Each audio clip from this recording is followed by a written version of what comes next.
Премахването на сливицата от моите наблюдения създава още по-големи проблеми на децата след това.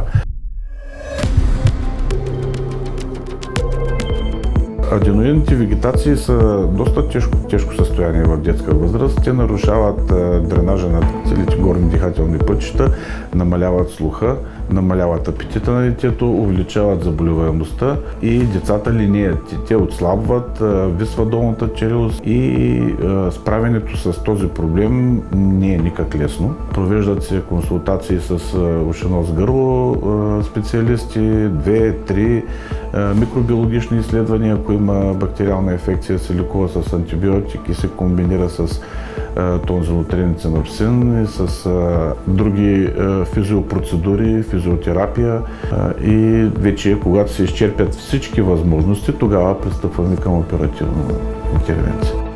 Когато се спазва терапията както трябва, има голям ефект. От така проложеното лечение на около 10 на деца, най-много на 1-2 да се наложи аденектомия и то даже с настояване на родителите.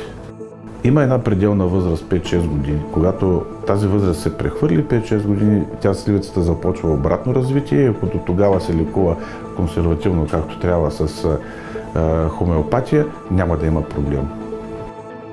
Премахването на сливицата в 50% тя регенерира.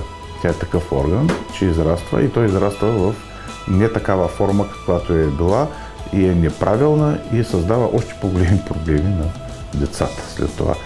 Има и успешни операции, където драстично се подобрява. Много е важно как ще се направи самата и точно кога. И дали е трябвало да се направи.